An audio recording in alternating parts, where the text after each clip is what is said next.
What part of the Nile does this kingdom cover?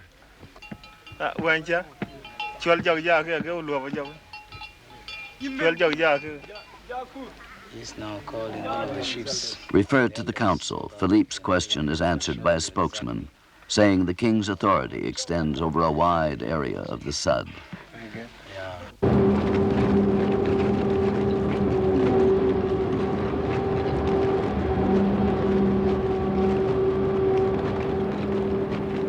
But for the king of the Shillooks and the river gods of the Nile, eternity is coming to an end. A new god has come to rule.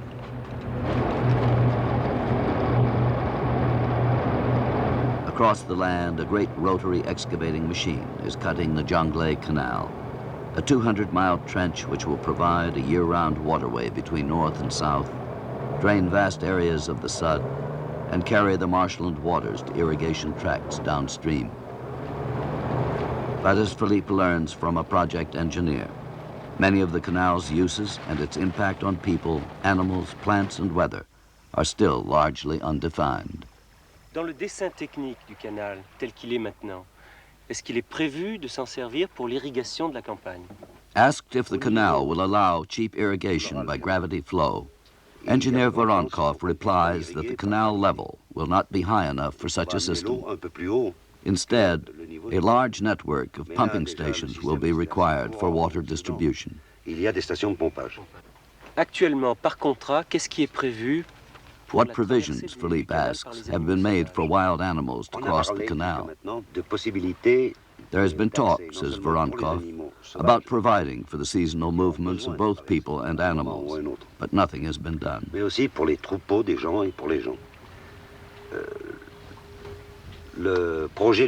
Such matters are not covered in the contract. In the quiet dusk, Philippe's questions about future consequences remain unanswered.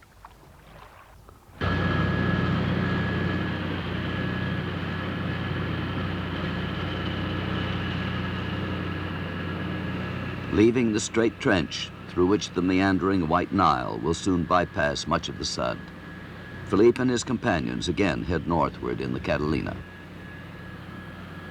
Now at last, the team encounters the Blue Nile, the great sister tributary flowing down from the mountains of Ethiopia.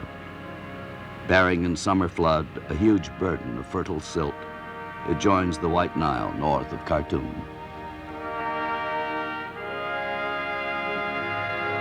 Here, a vast tract of land has been reclaimed, irrigated by water impounded behind the nearby Jebel Olia Dam.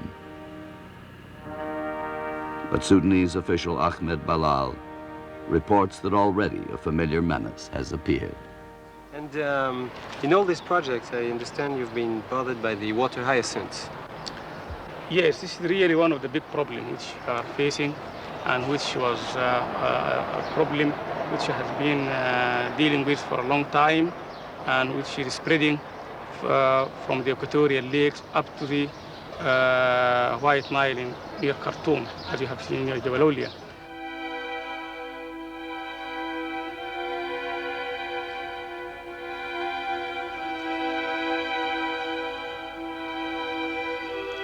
In Jebel Olia's reservoir, a mass of green vegetation spreads across its surface.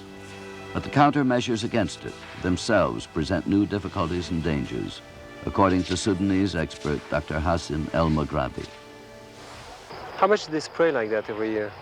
Well, exactly 1,000 tons of the 2,4-D, which is a lot of herbicide. 2,4-D? Yeah, 2-dichlorophenoxyacetic acid. And that's a defoliant.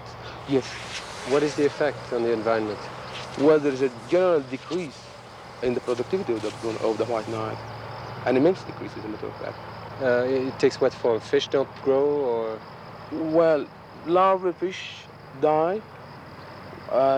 Species like the tilapia, which makes a nest on the ground, does not find the opportunity to do so because the layer of the decomposed water hyacinth is several feet sometimes.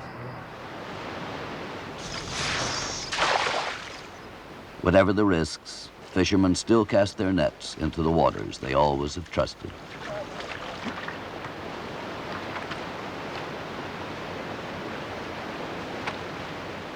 Offered for human consumption, last link in the food chain. Several fish are bought by Philippe for later analysis. Would this type would be a good indicator?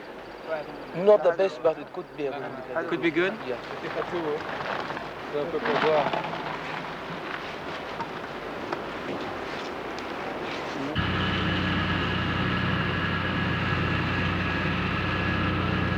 Led by the Nile, the Cousteau team moves on.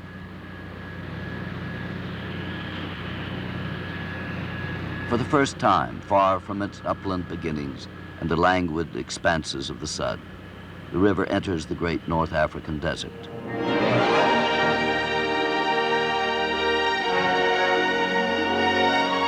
Henceforth, the green-edged stream, its vegetation often barely a few yards wide, will be the only source of life for the peoples of northern Sudan and all of Egypt.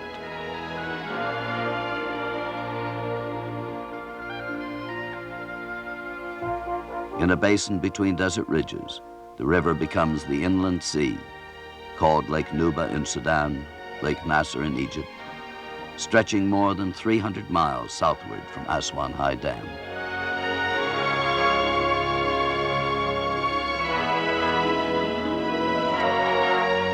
One of the engineering marvels of the modern world, a half-mile thick at its base, 364 feet high, more than 2 miles long, the Aswan High Dam dwarfs even the pyramids.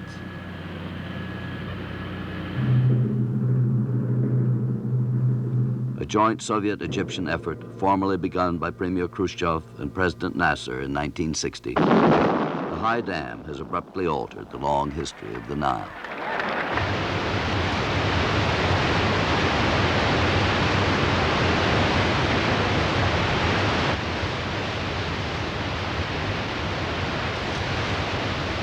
Though lower dams had been built since 1902, men for the first time could boast that they now commanded the river. In the tremendous rush of water through its spillway, they saw the promise of food for their multiplying populations. Hopes described to Philippe by Chairman Ahmadi Raouf of the Nile Valley Authority. The High Dam is constructed for three purposes. For water, for the river control, for affecting all the floods in the continuous years, and for generating about 10 billion kilowatt hour of electricity, and to serve the water as a storage of water to be safe during all the coming years. Carried to distant pumping stations, much of the High Dam's 10 billion kilowatt capacity is used to lift water into the network of irrigation canals. From these, in turn, the flow is drawn into smaller channels, spreading through greening fields of cotton and maize.